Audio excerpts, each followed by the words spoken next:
வணக்கம் மாணவர்களே. நாம் இன்று அலகு 4 அரசியலமைப்பு மாதிரிகள் என்பது தொடர்பாக பார்க்க இருக்கின்றோம்.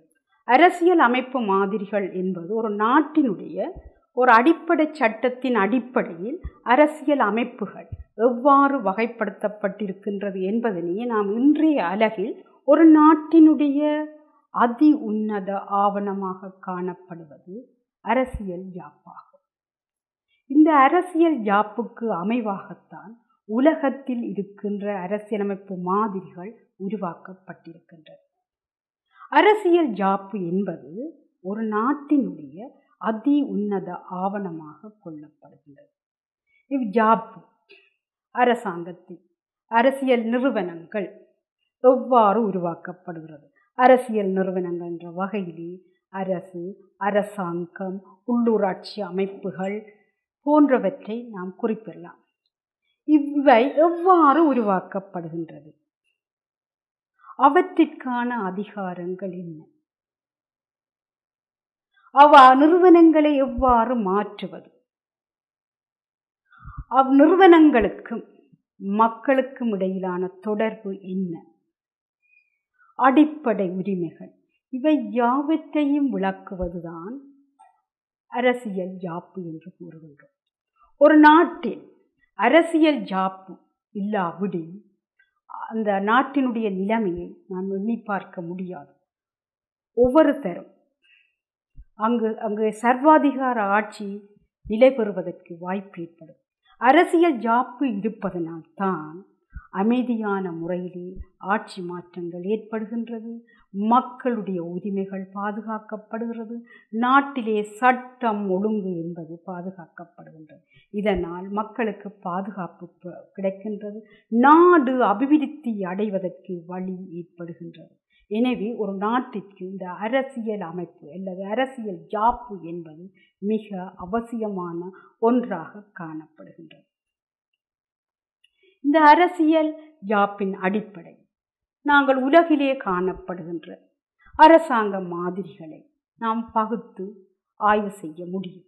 அந்த வகையிலே மாணவர்களே, இன்றைய தேர்ச்சி மட்டமாக நாம் 4.1 நாம் நோக்குவோமாயின் அரசு அதிகார பகிர்வுக்கு அமைய அரசியலமைப்பு மாதிரிகள் உருவாக்கப்பட்டுள்ள முறையினை விவரிப்போம். அந்த அடிப்படையில் நாம் அரச மாதிரிகளாக ஒற்றையாட்சி, மத்திய அரசிடம் அதிகாரங்கள் குவிந்து காணப்படுவதை நாம் குறிப்பிடலாம். உதாரணமாக இலங்கை 1972ஆம் ஆண்டு ஒற்றையாட்சியாக பிரகடனப்படுத்தப்பட்டிருக்கின்றது. அதே போல பிரித்தானியா ஒற்றையாட்சியாக காணப்பட்டாலும் அங்கு சமஷ்டிக்குரிய பண்புகள் நிறையவே காணப்படுகின்றது. நாம் இலங்கையை ஒரு தெளிவான ஒரு ஒற்றையாட்சி நாடாக அடையாளப்படுத்த முடியும். இது 1972ஆம் ஆண்டு அரசியல் யாப்பு ரீதியாக இலங்கை ஒற்றையாட்சி நாடு என பிரகடனப்படுத்தப்பட்டிருக்கின்றது. எனவே மத்திய அரசிடம் அதிகாரங்கள் குவிக்கப்பட்டிருந்தால் அதனை நாம் ஒற்றையாட்சி என்கின்றோம். இந்த ஒற்றையாட்சியின் கீழ் அதிகார பரவலாக்கம் காணப்படும். நிர்வாகத்தை இலகுவாக்குவதற்காக பரவலாக்கம் காணப்படும். இலங்கையை பார்த்தீர்கள் என்று சொன்னால் தேசிய மட்டத்தில் அமைச்சின் செயலாளர் அதிகாரத்தை செயற்படுத்துகின்றார். மாவட்ட மட்டத்தில் அரசாங்க அதிபர், பிரதேச மட்டத்தில் பிரதேச செயலாளர், கிராம மட்டத்தில் கிராம சேவை என்ற வகையில் இங்கே ஆட்சியை இலகுபடுத்துவதற்காக இவ்வாறான பரவலாக்கம் இங்கு காணப்படுகின்றது. அதே போலவே அரசியல் ரீதியான பரவலாக்கமும் காணப்படுகின்றது. மாகாண சபை முறைமை, உள்ளூராட்சி முறைமை இது காணப்படும். இங்கு அரசியல் ரீதியான அபிவிருத்தியை ஏற்படுத்துவதற்காக இம்முறைமைகள் இங்கு காணப்படுகின்றன. இங்கு மத்திய அரசிடம்தான் அதிகாரங்கள் ஒன்று குவிக்கப்பட்டிருக்கும். இவ்வாறான ஆட்சி முறைமையை நாங்கள் ஒற்றையாட்சி என்கின்றோம். மத்திய அரசால் உருவாக்கப்படுகின்ற சட்டங்கள் நாடு பூராவும் செல்லுபடியானதாக காணப்படும். இதனை நாம் ஒற்றையாட்சி முறை என பிரவிலக்கணப்படுத்த முடியும். அதே போல நாம் சமஷ்டி ஆட்சியினை பார்த்தோமானால் மத்திய அரசுக்கும் மாநில அரசுக்கும் இடையிலேயே அதிகாரங்கள் தெளிவாக குறிப்பிடப்பட்டிருக்கும். அரசியல் ஜாப்பு ரீதியாக தெளிவாக குறிப்பிடப்பட்டிருக்கும். உதாரணமாக அமெரிக்கா, கனடா போன்ற நாடுகளில் நாம் சமஷ்டி ஆட்சியாக அதனை நாம் குறிப்பிடலாம். இதனை விட இந்தியாவை பொறுத்தவரையில் அது ஒரு அரைகுறை சமஷ்டியாகவே அங்கே குறிப்பிடப்படுகின்றது. இந்தியா அரசியல் ஜாப்பு ரீதியாக அரசியல் ஜாப்பில் சமஷ்டி ஆட்சி என்று எந்த இடத்திலும் அங்கு குறிப்பிடப்படவில்லை. அதனால் அது கூடிய அளவுக்கு ஒற்றையாட்சி பண்புகளை கொண்ட ஒரு சமஷ்டி ஆட்சியாக அதனை அடையாளப்படுத்துகிறார்கள். அதே போல கூட்டு சமஷ்டி. இந்த கூட்டு சமஷ்டி என்பது மாநிலங்களுடைய தயவில் மத்திய அரசு செயற்படும். இங்கு அதிகாரம் கூடிய அமைப்பாக மாநிலங்கள் தான் காணப்படும். மாநிலங்கள் கூறுவதையே மத்திய அரசு செய்யும். இவ்வாறான ஒரு அரசியல் பகிர்வுக்கு அமைய நாங்கள் அரசியல் ஜாப்பு முறைமைகளை வகைப்படுத்தி கூற முடியும். இதனை நீங்கள் ஏற்கனவே கற்றிருக்கின்றீர்கள். இதனை ஒரு மீட்டலுக்காகவே நான் இங்கு ஞாபகப்படுத்துகின்றேன். நாம் இன்று இங்கு பார்க்க போவது நிறைவேற்று அதிகார ஒழுங்கமைப்பிற்கு அமைய அரசியலமைப்பு மாதிரிகள் உருவாக்கப்பட்டுள்ள முறையை விவரிப்ப. நிறைவேற்று அதிகாரம் யாரிடம் இருக்கின்றது என்ற அடிப்படையில் நாங்கள் அரசியலமைப்பு மாதிரிகளை வகைப்படுத்தி நோக்கப் போகின்றோம். அந்த வகையிலேயே நாம் பாராளுமன்ற முறைமை, ஜனாதிபதித்துவ முறைமை, கலப்பு நிறைவேற்று முறைமை என்ற அடிப்படையில் இதனை நோக்கலாம். பாராளுமன்ற முறைமை என்பது இயல்பாகவே பிரித்தானியாவில் தோற்றம் பெற்றதாகும். இம்முறைமையை உலகுக்கு அறிமுகம் செய்த நாடாக பிரித்தானியா காணப்படுகின்றது. ஜனாதிபதித்துவ முறைமை என்பதனை நாம் நோக்குவோமாய் இது வலுவேறாக்க கோட்பாட்டின் அடிப்படையில் அமெரிக்கா இவ்வரசியல் ஜாப்பு முறைமையை உலகுக்கு அறிமுகம் செய்தது. அடுத்ததாக நாம் கலப்பு நிறைவேற்று நிர்வாகம் என்பதனை நோக்குவோமாயின் இங்கு பாராளுமன்றத்துக்கு நிறைவேற்றுத்துறை அதிகாரம் கொண்ட ஒரு அமைப்பாக காணப்படுகின்றது. சுருங்கக்கூறி பாராளுமன்ற முறைமையில் காணப்படுகின்ற சிறப்பம்சங்களை ஜனாதிபதித்துவ முறைமையில் காணப்படுகிற சிறப்பம்சங்களை ஒன்று சேர்த்து உருவாக்கப்பட்ட ஒரு அரசியலமைப்பு முறைமையாக நாம் இந்த கலப்பு நிறைவேற்று நிர்வாக முறைமையை கூற முடியும். இந்த கலப்பு நிறைவேற்று முறைமையை உலகுக்கு அறிமுகம் செய்த நாடாக பிரான்ஸ் காணப்படுகிறது. பாராளுமன்ற முறைமையினுடைய தோற்றத்தின் அடிப்படையில் நாம் இங்கு நோக்குவோமாயின் ராபர்ட் வால்ஃபால் என்பவர் தான் பிரித்தானியாவினுடைய முதலாவது பிரதமராக காணப்படுகின்றார். இந்த பிரதமர் தேர்தல் மூலம் தெரிவு செய்யப்படவில்லை. முதலாம் இரண்டாம் ஜார்ஜ் மன்னர்களுக்கு ஆங்கிலம் பேச தெரியாமையினால் இவர் பிரதமர் என்ற பதவியை ஏற்றுக்கொண்டார். இதற்கு பின் வந்த மன்னர்களும் இந்த முறைமையே பின்பற்றத் தொடங்கினார்கள். பிரித்தானியாவில் கட்சி முறைமை தொடர்ந்து வளர்ச்சியடைந்தமையும் 1928 அங்கு சர்வஜன வாக்குரிமை வழங்கப்பட்டமை தொடர்ந்தும் அங்கு கட்சி முறையினுடைய தோற்றமும் காரணமாக அங்கு பிரதித்துவ ஜனநாயகம் என்பது தோற்றம் பெறுகின்றது.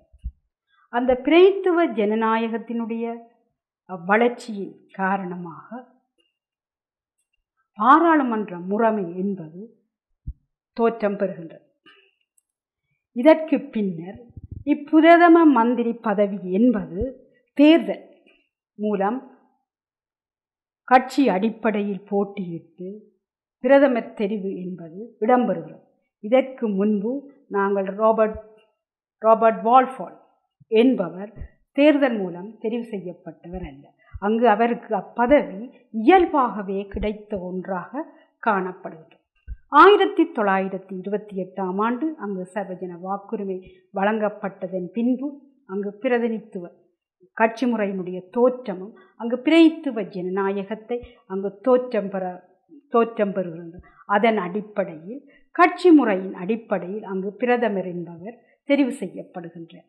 நீங்கள் பிரித்தானியாவுடைய வரலாற்றை பார்த்தீர்கள் என்றால் பழமைகவன் கட்சியும் தாராண்மைவாத கட்சியும் ஆரம்ப காலங்களில் தங்கள் தேர்தலிலே போட்டியிட்டு ஆட்சியை அமைத்து கொண்டனர்.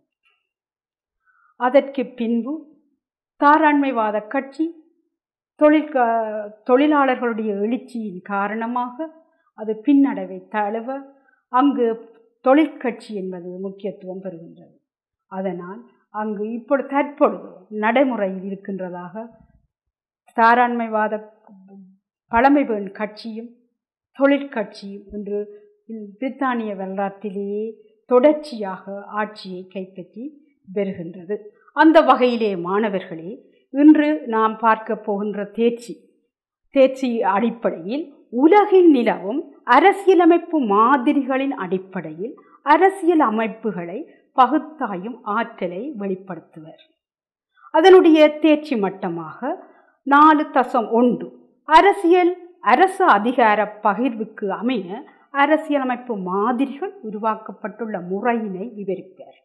இதனை நீங்கள் ஏற்கனவே கற்றிருக்கின்றீர்கள். அந்த வகையிலேயே அதிகார பகிர்வுக்கு அமைவாக அரசியல் மாதிரிகள் உருவாக்கப்பட்டுள்ள முறையினை நாம் ஒற்றையாட்சி, சமஷ்டி ஆட்சி, கூட்டாட்சி, கூட்டு சமஷ்டி என நாம் வகைப்படுத்தலாம். ஒற்றையாட்சி என்பது மத்திய அரசிடம் அதிகாரங்கள் குவிக்கப்பட்டிருக்கின்ற ஆட்சியை நாம் ஒற்றையாட்சி என்கின்றோம். சமஷ்டி ஆட்சி என்பது மத்திய அரசுக்கும் மாநில அரசுக்கும் யாப்பின் அடிப்படையில் அதிகாரங்கள் பகிர்கின்ற ஆட்சியை நாம் குறிப்பிடலாம். கூட்டு சமஷ்டி என்பதனை நாம் நோக்குவோமாயின் இங்கு மாநிலத்தினுடைய தயவிலேயே மத்திய அரசு செயற்படும். முன்னிய சோவியத் யூனியனில் இவ்வாறான ஆட்சி காணப்பட்டது. 1989 ஆண்டு பனிப்போருடைய வீழ்ச்சியை தொடர்ந்து 15 குடியரசுகளும் தனித்தனி அரசுகளாக தோற்றம் பெற்றன. இன்று ஐரோப்பிய யூனியன் அதற்கான ஒரு உதாரணமாக காணப்படுகின்றது. இதனை நீங்கள் ஏற்கனவே கற்றிருப்பீர்கள். இதனை ஒரு நினைவூட்டலுக்காக நான் இதனை மீட்டுக்கொண்டு அடுத்ததாக தேர்ச்சி மட்டம் 4.2 என்பதனை நாம் நோக்குவோம். நிறைவேற்று அதிகாரம் ஒழுங்கமைக்கப்பட்ட முறையின் அடிப்படையில் அரசியல் யாப்பு மாதிரிகள் உருவாக்கப்பட்டுள்ள முறையினை நாம் விவரிப்பர். அடுத்ததாக இதற்கான கற்றல் பேராக நிறைவேற்று அதிகார ஒழுங்கமைப்பிற்கு அமைய அரசியல் அமைப்பு முறைகளின் மாதிரிகளை அடையாளம் கண்டு விளக்குவர். பாராளுமன்ற முறையினை வரைவிலக்கணம் செய்வர். பாராளுமன்ற முறைமை தோற்றம் பெற்ற முறையினை அறிவர்.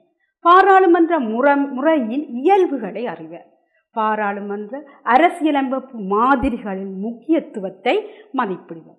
அடுத்ததாக இந்த நிறைவேற்று அதிகாரம் ஒழுங்கமைந்திருக்கின்ற முறையின் அடிப்படையில் நாம் அரசியலமைப்பு மாதிரிகளை பாராளுமன்ற முறைமை, இந்த பாராளுமன்ற முறைமை பிரித்தானியாவில் உருவாக்கப்படவில்லை. அங்கு அது இயல்பாகவே தோற்றம் பெற்றது. எனவே பாராளுமன்ற முறைமை தோற்றம் பெற்ற நாடாக நாம் பிரித்தானியாவை அடையாளப்படுத்தலாம். ஜனாதிபதித்துவ முறைமை, இந்த ஜனாதிபதித்துவ முறைமை அமெரிக்காவில் வலுவேறாக்க கோட்பாட்டின் அடிப்படையில், அதாவது சட்டத்துறை, நிறைவேற்றுத்துறை, நீதித்துறை, இந்த 3 துறைகளும் தனித்தனியாக இயங்க வேண்டும் என்ற அடிப்படையில் உருவாக்கப்பட்ட ஒரு முறையாக ஜனாதிபதித்துவ முறை காணப்படுகிறது. இது தோற்றம் பெற்ற நாடாக அமெரிக்காவை நாம் அடையாளப்படுத்த முடியும். அடுத்ததாக கலப்பு நிறைவேற்று முறைமை. பிரான்சில் இது தோற்றம் பெற்றது.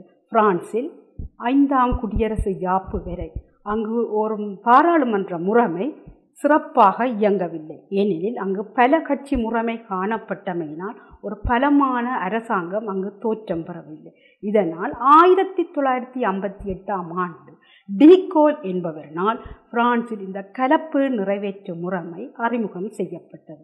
இந்த கலப்பு நிறைவேற்று முறைமையில் பாராளுமன்றத்திற்கும் ஜனாதிபதிக்கும் அதிகாரங்கள் காணப்படுகின்றது. அடுத்ததாக நாம் பாராளுமன்ற முறைமை என்பது என்ன என்பதை நாம் நோக்குவோமாயில், பாராளுமன்ற முறைமை என்பது நிர்வாக அதிகாரங்கள் யாப்பு ரீதியாக பிரதமரை தலைவராக கொண்ட ஒரு குழுவிடம் ஒப்படைக்கப்பட்டிருக்கும் ஒரு ஆட்சி முறை பாராளுமன்ற முறை என நாம் சுருக்கமாக வரவிலக்கணப்படுத்த முடியும். இந்த பாராளுமன்ற ஜனநாயக முறை எவ்வாறு செயற்படுகின்றது என்பதனை நீங்கள் திரையிலே காணுகின்ற இந்த படம் உங்களுக்கு விளக்குகின்றது. முதலாவதாக, மக்கள் பாராளுமன்ற தேர்தல் ஒன்றில் சட்டத்துறை பாராளுமன்றத்திற்கான உறுப்பினர்களை தெரிவு செய்கிறார்கள். அவ்வுறுப்பினர்களில் இருந்து நிறைவேற்றுத்துறை தெரிவு செய்யப்படுகிறது. இதுவே பாராளுமன்ற முறைமை செயற்படுகின்ற முறையாக இந்த படம் உங்களுக்கு இதனை தெளிவாக விளக்குகின்றது. அடுத்ததாக நீங்கள் பாருங்கள் மாணவர்களே, இந்த பாராளுமன்ற முறைமையில் எவ்வாறு ஆசனங்கள் ஒதுக்கப்படுகின்றது, எவ்வாறு பாராளுமன்றம் செயற்படுகின்றது என்பதனை படம் உங்களுக்கு விளக்குகின்றது. மாணவர்களே, பிரித்தானியாவுடைய பாராளுமன்றத்தில் மொத்தமாக 650 ஆசனங்கள் காணப்படுகின்றது. அங்கு பெரும்பான்மையை ஒரு கட்சி பெற வேண்டுமாயின் அரைவாசி பேர், அதாவது 326 பேர், ஒரு கட்சி 326 ஆசனங்களை பெற்றால் அந்த கட்சி தான் ஆட்சியை அமைக்க முடியும். அதே போல அதற்கு அடுத்த நிலையில் இருக்கின்ற கட்சி, அடுத்த நிலையில் ஆசனங்களை பெற்ற கட்சியை நாம் எதிர்க்கட்சி என குறிப்பிடுகின்றோம். இங்கு பார்த்தீர்கள் என்றால் நீல நிறத்திலே காட்டப்படுவது பழமை பெண், பிரித்தானியாவுடைய பழமை பெண் கட்சி 2019ஆம் ஆண்டு பெற்றுக்கொண்ட ஆசனங்கள் இங்கு காட்டப்படுகின்றது. இங்கே பழமை பெண் கட்சி, கன்சர்வேட்டிவ் கட்சி 298 ஆசனங்களை பெற்றிருக்கின்றது. அதற்கு அடுத்த நிலையில் தொழிற்கட்சி 243 ஆசனங்களை பெற்றிருக்கின்றது. ஏனைய கட்சிகள் மிகுதி ஆசனங்களை பெற்றிருக்கின்றது. இந்த வகையிலேயே அதிகூடிய ஆசனத்தை பெற்ற கட்சியாக பழமை பெண் கட்சி காணப்படுகின்றது. இந்த கட்சி தன் ஆட்சியை பெரும்பான்மையுடன் ஆட்சியை அமைக்க வேண்டுமாயின் அதற்கு 326 ஆசனங்கள் கிடைக்கப்பெற வேண்டும். ஆனால் இப்பாராளுமன்ற தேர்தலிலே அதற்கு 298 ஆசனங்கள் கிடைக்க பெற்றிருக்கின்றது. அது பெரும்பான்மை அது பெற வேண்டுமானால் அதற்கு இன்னும் 28 ஆசனங்களை அது பெற்றுக்கொள்ள வேண்டும். ஆனால் இங்கு பெற்றுக்கொண்டதோ 226. எனினும் அந்த பாராளுமன்ற ஆசனங்களில் அது அதிகூடிய ஆசனங்களை பெற்றிருப்பதனால் அது ஆட்சியை அமைக்கிறதுக்கு அல்லது அரசாங்கத்தை அமைப்பதற்கான தகுதியை பெற்றிருக்கின்றது. அது மிகுதி ஆசனங்களுக்காக ஏனைய சிறிய கட்சிகளை தன்னுடன் இணைத்து அரசாங்கத்தை அமைத்து செயற்பட முடியும். அடுத்த நிலையில் இருப்பது தொழிற்கட்சி. அது ஒரு எதிர்க்கட்சியாக இங்கு செயற்படும். இதனை பின்வரும் படம் காட்டுகின்றது. பாருங்கள் மாணவர்களே, நீல நிறத்திலே காட்டப்படுவது கன்சர்வேட்டிவ் கட்சியினுடைய உறுப்பினர்கள். அவர்கள்தான் இந்த பாராளுமன்றத்திலேயே கூடுதலான ஆசனங்களை பெற்றிருக்கிறார்கள். அக்கட்சியினுடைய தலைவர் இங்கு பிரதமராக தெரிவு செய்யப்பட்டிருக்கிறார். அப்பிரதமருடைய ஆலோசனையின் பேரில் ஏனைய அமைச்சர்கள் இங்கு நியமிக்கப்பட்டிருக்கிறார்கள். அதே போலவே சிவப்பு நிறத்திலே காட்டப்படுகின்ற தொழிற்கட்சியினுடைய தலைவர் இங்கு எதிர்க்கட்சி தலைவராக காணப்படுகிறார். அவர்களும் தங்களுடைய கட்சியில் இருந்து ஒரு ஏனைய அமைச்சர்கள் போன்றவர்களை நியமித்து ஒரு நிழல் அரசாங்கமாக அவர்கள் செயற்படு. பாராளுமன்ற முறைமையினுடைய தோற்றத்தை நாங்கள் நோக்குவோமாய், பாராளுமன்ற முறைமையினை உலகிற்கு அறிமுகம் செய்த நாடு பிரித்தானியா. இதனை நான் ஏற்கனவே உங்களுக்கு கூறியிருக்கின்றேன். 1215ஆம் ஆண்டு மெக்னா கார்ட்டா ஒப்பந்தம் அல்லது உரிமைகள் சாசனத்தின்படி பாராளுமன்றத்தின் அனுமதியுடனே மன்னன் வரி அறவிடுவதோ குடிமக்களுக்கு தண்டனை வழங்கவோ முடியும். மன்னனை தண்டிக்கின்ற ஆற்றலை கூட பாராளுமன்றம் கொண்டிருந்தது. பாராளுமன்றத்தில் காணப்படுகின்ற 25 பாராளுமன்ற உறுப்பினர்கள் மன்னன் மீதான ஒரு குற்றத்தை நிறைவேற்றி அவனுக்கு தண்டனை வழங்கக்கூடிய ஆற்றலும் இங்கு காணப்பட்டது. முதலாம் எட்வர்ட் மன்னன் பாராளுமன்றத்தினுடைய தந்தையாக கூறப்படுகின்றார். 1660 தொடக்கம் 1685 வரை பாராளுமன்றத்துக்கும் மன்னனுக்கும் இடையில் அதிகாரம் தொடர்பான முரண்பாடுகள் ஏற்பட்டது. பிள்ளைகளே, பிரித்தானியாவினுடைய பாராளுமன்ற முறையிலே அரசியல் யாப்பு என்பது எழுதப்படவில்லை. அங்கு சில விடயங்கள் எழுத்து மூலம் காணப்பட்ட. உதாரணமாக மேக்னா கார்ட்டா ஒப்பந்தத்தை நாம் குறிப்பிடலாம். இதனால் மன்னனுக்கும் பாராளுமன்றத்துக்கும் இடையிலேயே அதிகாரம் தொடர்பான போட்டிகள் அங்கு காலத்துக்கு காலம் ஏற்பட்டது. இதனால் இக்காலப்பகுதியில் 1660 தொடக்கம் 1685 வரை மன்னனுக்கும் பாராளுமன்றத்திற்கும் இடையிலே அதிகாரம் தொடர்பான முரண்பாடுகள் வலுப்பெற்றது. இதனால் 1688 அமைதி புரட்சி அல்லது மகோன்னத புரட்சி மூலம் பாராளுமன்றத்திடம் அதிகாரங்கள் சென்றடைந்தது. அதிகாரங்கள் சென்ற பின்பு பாராளுமன்றம்தான் அதிகாரத்தை செயற்படுத்துகின்ற ஒரு அமைப்பாக மாறியது. மேலும் இக்காலகட்டத்திலே ஹனோவா வம்சத்தை சேர்ந்த முதலாம் ஜார்ஜ் மன்னர், இரண்டாம் ஜார்ஜ் மன்னர்களுக்கு ஆங்கிலம் பேச தெரியாமையினால் பாராளுமன்றத்தில் இருந்த சிரேஷ்ட அமைச்சர்களிடம் தங்களுடைய அதிகாரத்தை கையளித்தனர். இதன் பின்னர் அந்த சிரேஷ்ட அமைச்சர் முதலமைச்சராக அறியப்படுகின்றார். அந்த வகையில் முதலாம் ஜார்ஜ் மன்னனுடைய ஆட்சி காலத்தில் பிரித்தானியாவினுடைய முதலாவது பிரதமராக ராபர்ட் பால்ஃபால் காணப்படுகின்றார். அடுத்ததாக பாராளுமன்றத்தில் அரசனையும் மதத்தையும் ஆதரிக்கின்ற ஒரு குழு டாரிஸ் என்றும் அதனை எதிர்க்கின்ற குழு விக் எனவும் கூறப்பட்டது. பாராளுமன்றத்தில் அரசனையும் மதத்தினையும் ஆதரிக்கும் குழு டாரிஸ் எனப்பட்டது. இதனை கன்சர்வேட்டிவ் பார்ட்டி அல்லது பழமை பேண் கட்சி என அழைத்தனர். அதனை எதிர்க்கும் குழு தாராண்மைவாத கட்சியாக தங்களை பிரகடனப்படுத்தினர்.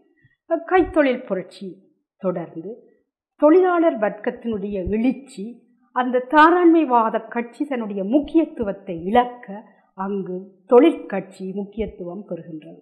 இன்று நீங்கள் பிரித்தானியுடைய பாராளுமன்றத்தை பார்த்தீர்களானால் பழமை பெண் கட்சியும் தொழிற்கட்சியுமே மாறி மாறி ஆட்சி அதிகாரத்தை கைப்பற்றுவதனை நீங்கள் அவதானிக்க முடியும். இது ஒரு பிரித்தானியாவில் ஒரு இருகட்சி முறைமையை தோற்றுவித்தது. இந்த இருகட்சி முறைமையின் செயற்பாடு காரணமாக பிரித்தானியாவில் பாராளுமன்ற முறைமை என்பது சிறப்பாக செயற்பட்டது.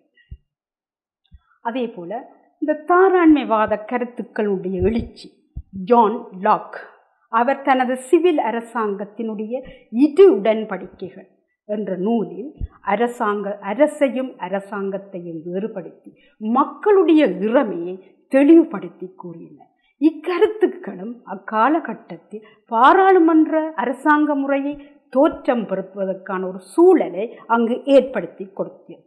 மேற்கூறிய காரணங்களினால் பிரித்தானியாவில் இயல்பாகவே பாராளுமன்ற முறைமை தோற்றம் பெற்றது. அங்கே பாராளுமன்ற முறைமை உருவாக்கப்படவில்லை, இயல்பாக தோற்றம் பெற்றது. உலகில் பாராளுமன்ற முறைமை நிலவும் நாடுகள் நாங்கள் எடுத்து நோக்குவோமாயின் ஐரோப்பாவில் பெரும்பாலான நாடுகளில் பாராளுமன்ற முறைமை காணப்படுகிறது. அதே போலவே பிரித்தானியாவினுடைய காலனித்துவத்திற்கு உட்பட்ட ஆசிய ஆப்பிரிக்க நாடுகளிலும் இக்காலனித்துவ முறைமை காணப்படுகின்றது. உதாரணமாக இலங்கையில் சோல்பெரி யாப்பின் கீழ் பிரித்தானியர் எமக்கு பாராளுமன்ற முறைமையில் அமைந்த ஒரு அரசியல் யாப்பு முறைமையை எமக்கு அறிமுகப்படுத்தினர். இது முற்றுமுழுக்க பிரித்தானியாவை தழுவிய பாராளுமன்ற முறைமையாகவே இது காணப்படுகின்றது. இம்முறைமை 1972 ஆண்டு வரையும் நீடித்தது. 72 ஆண்டிலும் இலங்கையில் முதலாம் குடியரசு யாப்பின் கீழும் பாராளுமன்ற முறைமையும் செயற்பட்டது. இங்கு பாராளுமன்றம் தேசிய அரசு பேரவை என்ற பெயரில் அழைக்கப்பட்டது. பாராளுமன்ற முறைமை நடைமுறை இருக்கும் நாடுகளை நீங்கள் திரையிலே காணுகின்ற உலகப் படத்தில் நீங்கள் அவதானிக்க முடியும். இங்கு சிவப்பு நிற பின்னணியில் காணப்படுகின்ற நாடுகளில் குடியரசு சார் அரசியல் அமைப்பு சார் பாராளுமன்ற முறைமை காணப்படுகின்றது. மஞ்சள் நிற பின்னணியிலே காணப்படுகின்ற நாடுகளில் குடியரசு சார் பாராளுமன்ற முறைமை காணப்படுகிறது. இங்கு அரசிற்கு முடி தலைமை தாங்குவர். பாராளுமன்றத்திற்கு பிரதமர் தலைமை தாங்குவர். குடியரசு பாராளுமன்ற முறைமையே அரசுக்கு ஜனாதிபதி தலைமை தாங்குவர். அரசாங்கத்திற்கு பிரதமர் தலைமை தாங்குவர். இதனையே இந்த உலகப்படம் உங்களுக்கு விளக்கி நிற்கின்றது. பாருங்க, சில நாடுகளில் அரசியலமைப்பு சார் பாராளுமன்றம், உதாரணமாக பிரித்தானியா, இங்கு அரசிற்கு முடி தலைமை தாங்குவர், அரசாங்கத்திற்கு பிரதமர் தலைமை தாங்குவர். குடியரசு சார் பாராளுமன்ற முறைமையிலே ஜனாதிபதி அரசுக்கு தலைமை தாங்குகின்றார், பிரதமர் அரசாங்கத்திற்கு தலைமை தாங்குவதை நாம் அவதானிக்க முடிகின்றது. பாராளுமன்ற முறைமை பண்புகள் என்ற வகை நீங்கள் பார்த்தீர்களானால், பாராளுமன்ற உறுப்பினர்களால் ஆக்கப்பட்ட அமைச்சரவைக்கு நிறைவேற்று அதிகாரம் காணப்படும். பாராளுமன்றத்திற்கான தேர்தல் நடைபெறும். தேர்தலிலிருந்து பாராளுமன்றத்திற்கான உறுப்பினர்கள் தெரிவு செய்யப்படுவார்கள். உறுப்பினர்கள் இருந்து நிறைவேற்றுத்துறை தெரிவு செய்யப்படும்.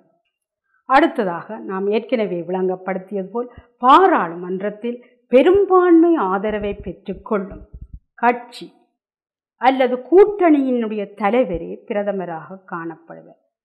உதாரணமாக, பாராளுமன்றத்தில் 600 ஆசனங்கள் இருப்பதாக நாம் வைத்துக் கொள்வோமாயின், அங்கு அரைவாசிக்கு அதிகமானது, அதாவது 301 ஆசனத்தை எந்த கட்சி பெறுகின்றதோ அந்த கட்சியினுடைய தலைவர் அங்கு பிரதமராக தெரிவு செய்யப்படுவார்.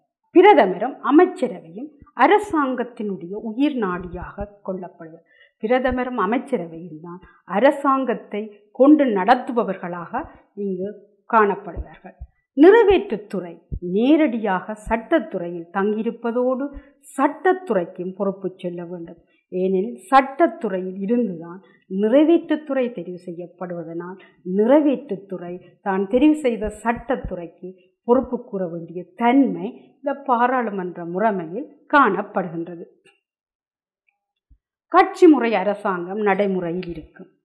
கட்சி முறை அரசாங்கம் என்றால் என்ன என்று நாம் நோக்குவோமாயினே, நாங்கள் ஏற்கனவே பார்த்தோம், வேட்பாளர்கள் அரசாங்கத்தை அமைப்பதற்கு வேட்பாளர்கள் ஒரு கொள்கையின் அடிப்படையில் தான் தேர்தல்கள் நடைபெறுகின்றது. அதற்கு அந்த கொள்கையின் அடிப்படையில் செயற்படுவதுதான் கட்சி. ஆகவே கட்சியின் அடிப்படையில் தான் தேர்தல்களில் போட்டியிட வேண்டிய தேவை இருக்கின்றது. எனவே கட்சிகள் இன்றி பாராளுமன்ற முறைமையை நாம் உருவாக்க முடியாது, செயற்படுத்த முடியாது என்பதனை நாம் இலங்கையில் 1947 இலங்கையில் சோல்பெரி யாப்பு உருவாக்கப்படும் போது இலங்கையில் ஒரு கட்சி முறைமை காணப்படவில்லை. இலங்கையில் பாராளுமன்ற முறைமையை அறிமுகப்படுத்துவதற்காகத்தான் இலங்கையில் ஐக்கிய தேசிய கட்சி உருவாக்கப்பட்டதா நாம் அறிவோம்.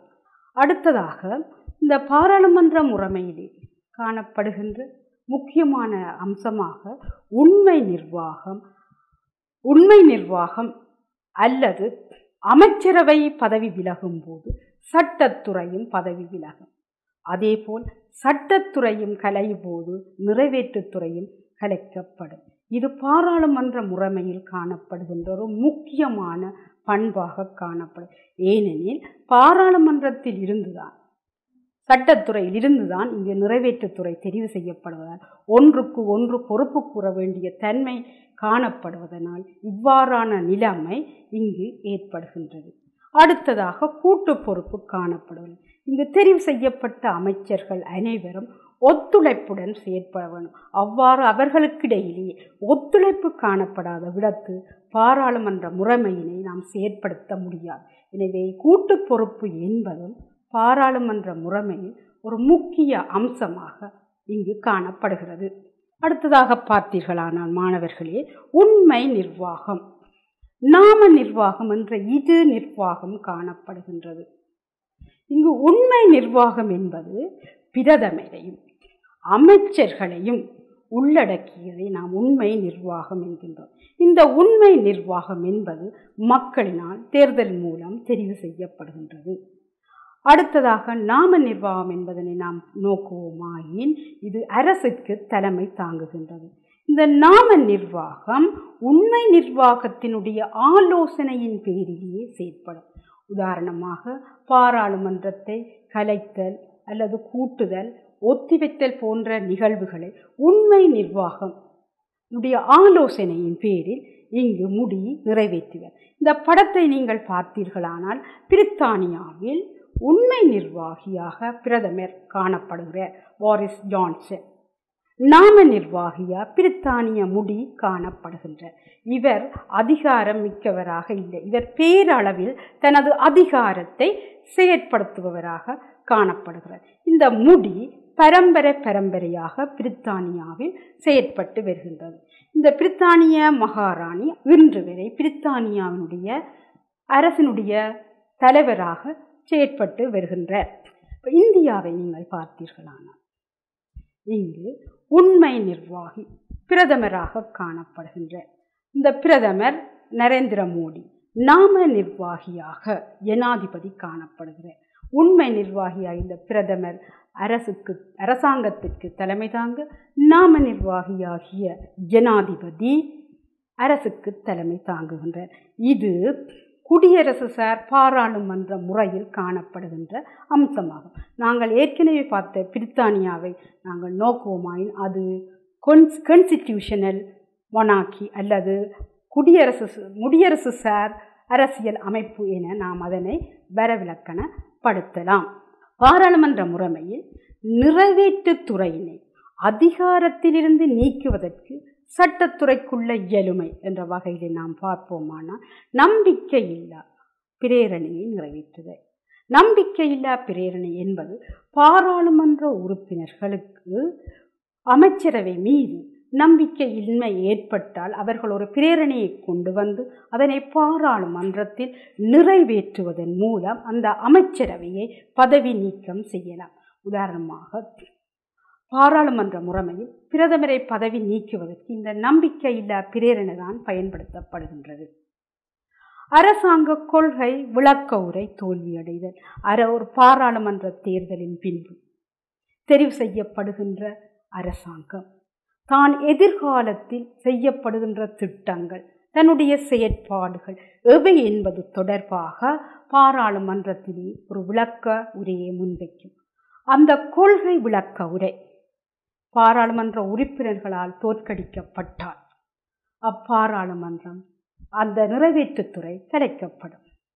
அதே போல ஆளுங்கட்சியினால் கொண்டு வரப்படுகின்ற இந்த வரவு செலவு திட்டம் என்பதும் தோற்கடிக்கப்பட்டாலும் பாராளுமன்றம் கலைக்கப்படும் அல்லது நிறைவேற்றுத்துறை கலைக்கப்படுவதற்கான சந்தர்ப்பம் அங்கு ஏற்படுகின்றது.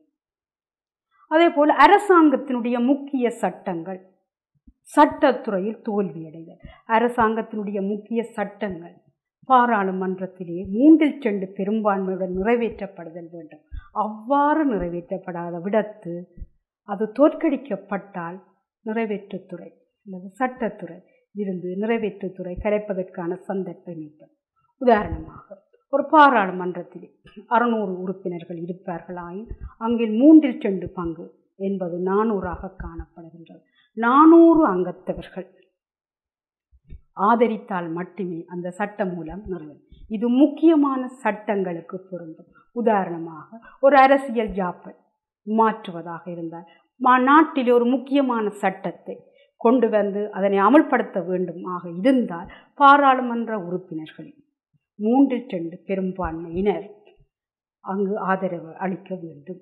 அவ்வாறு ஆதரவு அளிக்காத பட்சத்தில் சட்டத்துறையினால் நிறைவேற்றுத்துறை கலைக்கப்படும். மாணவர்கள் இங்கு பெரும்பான்மை என்பது வேறு, அறுதி பெரும்பான்மை என்பது வேறு. பெரும்பான்மை என்பது பாராளுமன்றத்தில் இருக்கின்ற ஆசனங்கள் அரைவாசிக்கு மேலாக ஏதாவது ஒரு கட்சி பெற்றால் அந்த கட்சி ஆட்சி அமைப்பதற்கான உரிமையை பெறுகின்றது. நான் ஏற்கனவே கூறியது போல 600 பேர் பாராளுமன்றத்தில் இருப்பார்களாயின் 300 பேர் 301 அரைவாசிக்கு அதிகமான பெற்றால் அவர்கள் ஆட்சியை அமைக்க முடியும். ஆனால் அறுதி பெரும்பான்மை என்பது 3/2 பெரும்பான்மை. பாராளுமன்றத்தில் இருக்கின்ற உறுப்பினர்களில் 600 பேர் இருந்தார்கள் என்றால் 400 பேர் அதனை ஆதரித்தால்தான் அந்த பாராளுமன்ற சட்டங்கள் அமல்படுத்தப்படும். இப்போ இது பாராளுமன்ற முறைமையில் முக்கியமான ஒரு அம்சமாக இருக்குது. இவ்வாறான சட்டங்கள் நிறைவேற்றப்படும் போது இவ்வாறு சட்டங்கள் நிறைவேற்றப்படாத பட்சத்தில் அவை தோல்வி அடைந்தால் அந்த பாராளுமன்றம் சட்டத்துறையினால் நிறைவேற்றுத்துறை கலைக்க வேண்டிய தேவை ஏற்படும். பாராளுமன்ற அரசியல் அமைப்பினுடைய அனுகூலங்கள் என்ற வகையில் நாம் பார்த்தோமானால், பாராளுமன்றத்திற்கும் அமைச்சரவைக்கும் இடையில் முரண்பாடுகள் தவிர்க்கப்படுகிறது. ஏனென்று பார்த்தால், பாராளுமன்றத்தில் பெரும்பான்மை பெற்ற கட்சியில் இருந்துதான் அமைச்சரவை தெரிவு செய்யப்படுகிறது. எனவே அங்கே முரண்பாடுகள் என்பது தடுக்கப்படுவதற்கான வாய்ப்புகள் ஏற்படுத்தும். அதே போல அரசாங்கத்தினுடைய தன்னிச்சையான போக்குகளும் கட்டுப்படுத்தப்படுகின்றது. ஏனெனில் பாராளுமன்ற முறைமை என்பது ஒரு கூட்டு பொறுப்புடன் செயற்படுத்தப்படுவதாகும். அதனால் இங்கு தனிநபர் பிரதமர் தனித்து முடிவுகளை எடுக்க முடியாது. அதனால் இங்கு தன்னிச்சையான போக்கு என்பது கட்டுப்படுத்தப்படுகின்றது. பலமிக்க ஒரு எதிர்க்கட்சி கட்டமைப்பு காணப்படும். நாங்கள் ஏற்கனவே பார்த்தது போல ஒரு பலமான எதிர்க்கட்சி இருந்தால்தான் இந்த பாராளுமன்ற முறைமை என்பது செயற்படும். இந்த பாராளுமன்றத்தில் எதிர்க்கட்சியானது ஒரு நிழல் அரசாங்கத்தை அமைத்து ஆளுங்கட்சி விடுகின்ற தவறுகளை சுட்டிக்காட்டி ஆளுங்கட்சியின் சிறப்பான செயற்பாடுகளை ஆதரித்து அங்கு செயற்படுமாயினால் பாராளுமன்ற முறை செயற்பாடு சிறப்பாக செயற்படும். அதனை விட ஜனநாயகம் என்பதும் ஆழப்படுத்தப்படும். இதனால் தான் நாம் பாராளுமன்ற முறைமையினை ஜனநாயகத்தன்மை மிக்கது என்று கூறுகின்றோம். அடுத்ததாக மக்கள் இறைமை. இங்கு மக்களுடைய இறைமையை வெளிப்படுத்துகின்ற முக்கியமான ஓர் அமைப்பாக காணப்படுவது பாராளுமன்றம். இங்கு பாராளுமன்றத்திற்கான தேர்தல் மட்டுமே நடைபெறுகிறது. அந்த தேர்தலில் இருந்துதான் நிறைவேற்றுத்துறை தெரிவு செய்யப்படுகிறது. ஆனால் நாம் ஜனாதிபதித்துவ முறைமையை எடுத்து நோக்கினோமானால் இங்கு இது வேறுபட்ட தேர்தல்கள் நடைபெறுகின்றன. ஒன்று பாராளுமன்றத்திற்கான தேர்தல், மற்றது ஜனாதிபதிக்கான தேர்தல். அப்போ இந்த இரு தேர்தல்களிலும் மக்களுடைய இறைமையை வெளிப்படுத்துகிறது எந்த அமைப்பு சிறந்தது என்றொரு கேள்வி நமக்கு ஏற்படுகின்றது. எனவே இந்த பாராளுமன்ற முறைமையை நாம் நோக்குவோமாய் மக்களுடைய இறைமை என்பது இங்கு சிறப்பாக சுட்டிக்காட்டப்படுகின்றது. மக்களுடைய இறைமையை வெளிப்படுத்தும் முதன்மையான நிறுவனமாக இங்கு பாராளுமன்றம் காணப்படுகின்றது. அடுத்ததாக கூட்டு பொறுப்பு நடைமுறையில் இருக்கின்றது. கூட்டு பொறுப்பு இல்லையாயின் இந்த பாராளுமன்ற முறைமையை நாம் நடைமுறைப்படுத்த முடியாது. அமைச்சரவைக்கு இடையில் சில முரண்பாடுகள் சில சமயங்கள் ஏற்பட்டால் அவை பாராளுமன்றத்திற்கு வெளியிலே தீர்க்கப்பட்டு அம்முரண்பாடுகள் அங்கு பாராளுமன்றத்திற்கு உட்கொண்டு வரப்படாது. அவ்வாறு செயற்படுவதன் மூலம்தான் பாராளுமன்ற ஆட்சி என்பது வெற்றி பெறும். எனவே பாராளுமன்றத்தில் ஒரு ஒத்துழைப்புடன் ஒரு கூட்டு பொறுப்புடன் செயற்படுதல் அதனுடைய முக்கியமான ஒரு பண்பு, அதன் முக்கியமான ஒரு அனுகூலமாக நாம் இங்கு குறிப்பிட முடியும். அரசியலில் ஒத்த தன்மை காணும். ஏனெனில் ஒரு கட்சி பெரும்பான்மை பெறுகின்ற கட்சி ஆட்சி அமைப்பதனால் இந்த அரசியலில் ஒத்த தன்மை காணப்படுகின்றது. ஜனநாயகத்தன்மை மிக்கதாக காணப்படுகின்றது. ஏனெனில் அங்கு பலமான ஒரு எதிர்க்கட்சி காணப்படுகின்றது. மக்களுடைய இறைமை அங்கு முக்கியப்படுத்தப்படுகின்றது. இக்காரணங்களினால் பாராளுமன்ற முறைமை ஜனநாயகத்தன்மை மிக்க ஒன்றாக சுட்டிக்காட்டப்படுகிறது.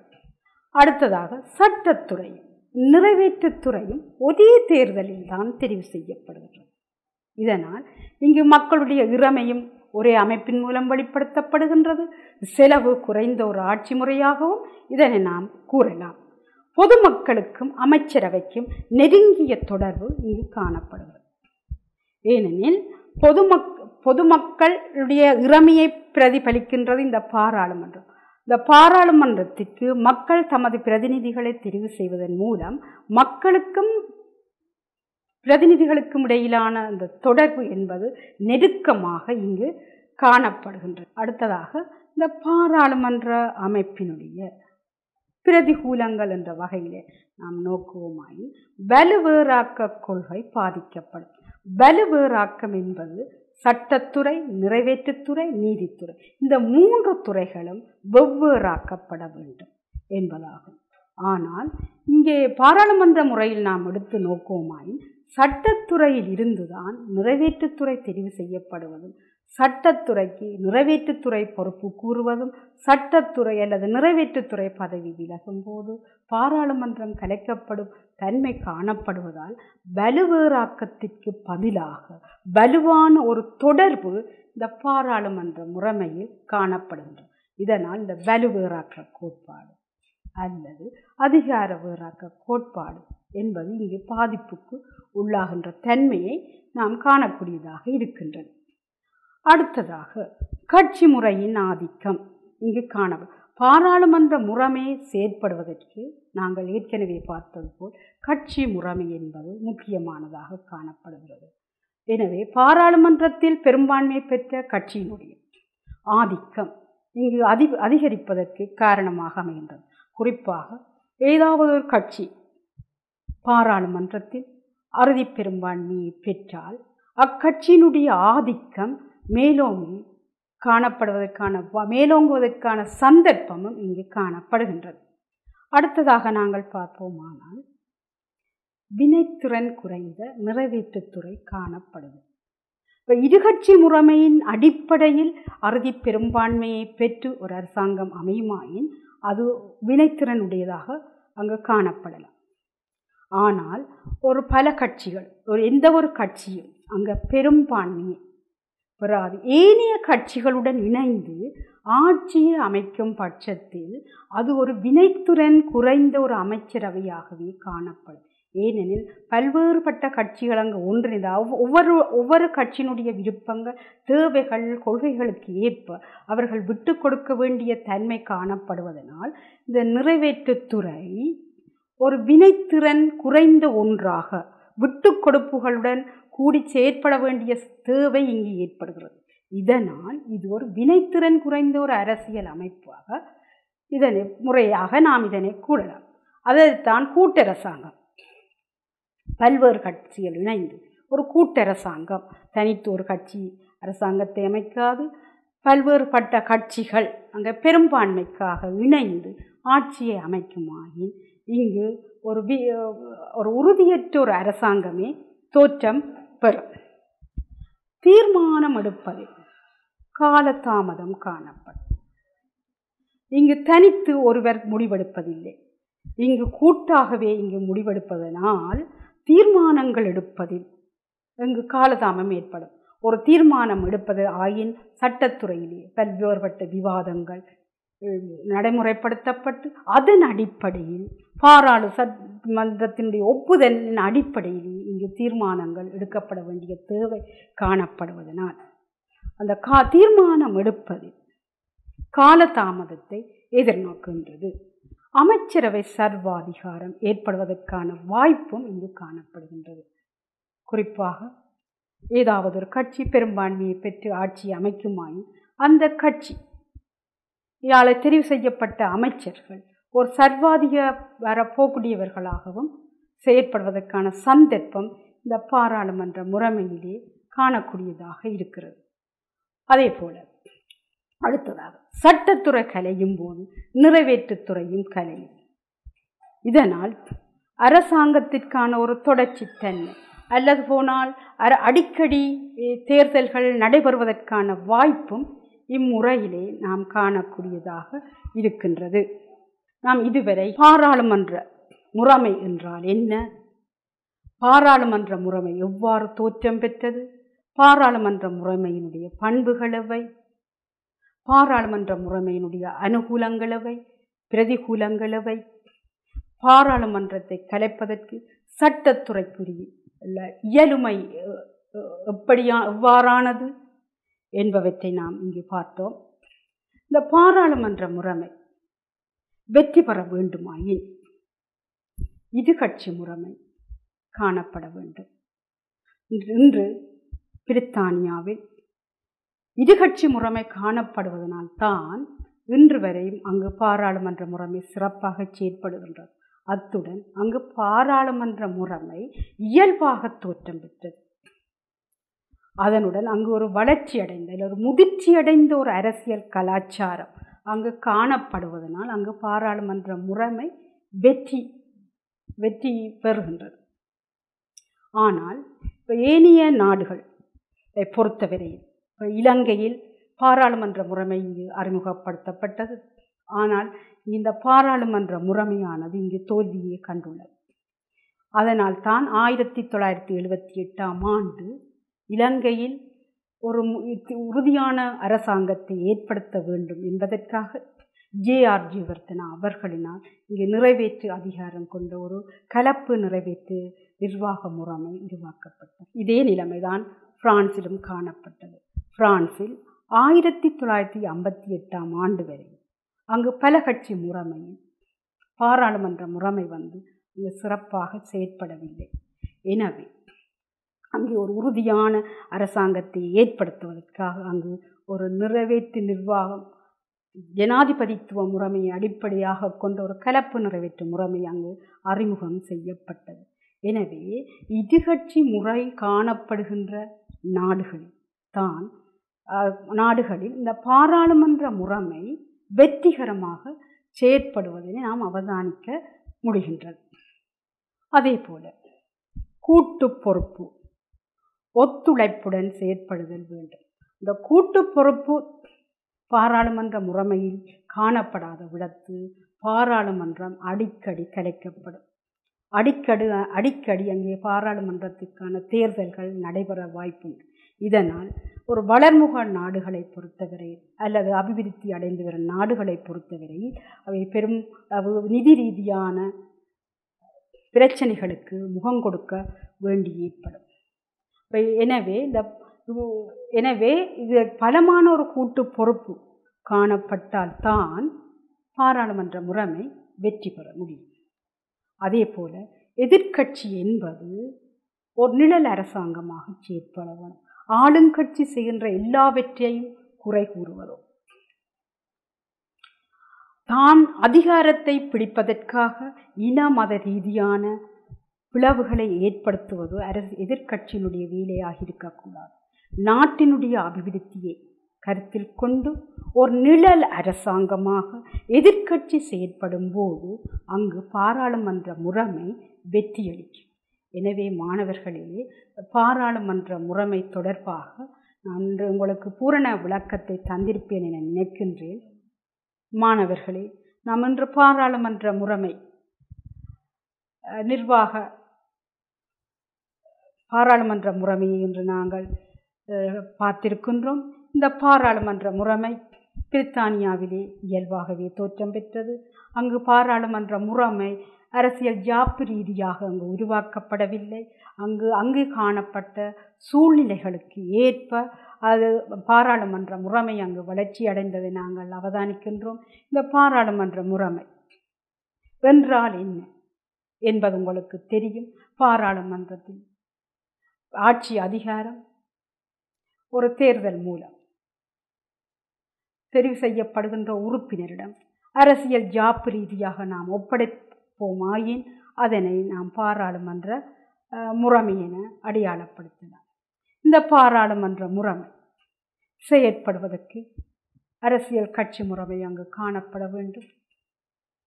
கூட்டு பொறுப்பு காணப்பட வேண்டும். நிறைவேற்றுத்துறை சட்டத்துறைக்கு பொறுப்பு சொல்ல வேண்டிய தேவை அங்கு காணப்படுகின்றது போன்ற பண்புகளையும் நீங்கள் அவதானித்திருப்பீர்கள். அதே போலவே இந்த பாராளுமன்றத்தை விலக்குவதற்கு பதவியிலிருந்து நிறைவேற்றுத்துறையை பதவியிலிருந்து நீக்குவதற்கு சட்டத்துறைக்குரிய உள்ள இயலுமை எவை என்பதை பற்றியும் நீங்கள் நோக்கினீர்கள். எனவே மாணவர்களே, இன்று நாம் பாராளுமன்ற முறைமை நிலவுகின்ற நாடுகள் பெரும்பாலானவற்றை நோக்குவோமாயின் பிரித்தானியாவினுடைய காலனித்துவத்துக்கு உட்பட்ட நாடுகளில் பிரித்தானியாவில் அரசியல் அமைப்பு முறை இந்த நாடுகளுக்கு உருவாக்கப்பட்டு வழங்கப்பட்டிருக்கின்றது. பிரித்தானியாவில் அது வெற்றி பெறுவதற்கு காரணம் அங்கு இயல்பாக தோன்றியது.